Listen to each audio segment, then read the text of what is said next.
欢迎来到快乐手工。今天想和您分享的呢是这样子的一款拎带，我们可以用它来放水杯或者折叠雨伞。这款拎带呢，这儿有一个铸币扣，放进东西以后，我们通过铸币扣的调节呢，包口就能扎紧了。拎带的一端呢是可以打开的，那打开拎带以后呢，拿东西呢就更方便了。接下来要不要和我一起来做一个呢？先来和大家介绍的是拎带的材料和具体的尺寸。这个呢是主体材料，这份是面子。我们先来说一下铺棉哈，它是一个25厘米的正方形，然后在这边呢我们需要剪掉2个长方形。这个呢也是拎带的底角，尺寸呢是这儿4厘米，这儿4.5厘米，这条边是8厘米，那这条边呢是2.15厘米。说的呢是铺棉的尺寸，我们需要放1厘米的缝缝，这儿呢一会儿车好以后是要剪掉的。面子1份，里子1份。这些呢是拎带用到的配件，这也是一根提手哈，它的长度呢是40厘米，我呢做好了，宽度是1.5厘米。这根呢是抽绳，它呢宽度是1厘米，然后长度呢60厘米。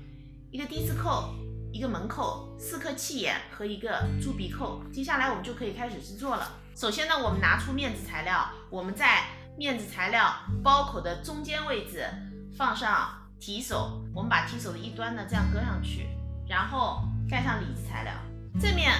和正面相对哈，然后我们这样子车条线，这条线呢车好了，现在呢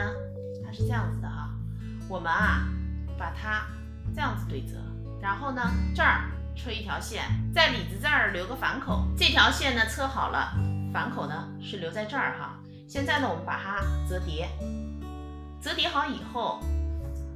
这条线就是材料的中心线。接下来我们在底部这里车条线，然后打角。那么里子这边呢也是一样的，里子面子底部车上，角呢也车上了。那我把多余的都剪掉了，分缝呢熨烫了一下。现在我从这个反口把它翻到正面，现在我从反口把它给翻出来了，这个呢是里子这面。接下来我们用缝纫机把这个反口给车上，反口车好以后呢，我们在带口车一条2毫米的窄边，车的时候呢，在侧缝的位置带上这样的一根布条，这个布条呢就是提手上剪下来的哈，它的长度呢是6厘米，一圈窄边呢车好了，我们在这个布条上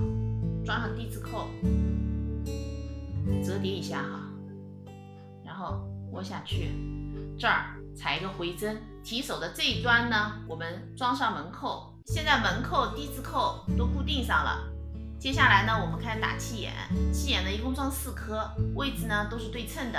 这个点离带口距离呢3厘米，那离这个侧边呢也是3厘米，这儿1颗，这儿1颗，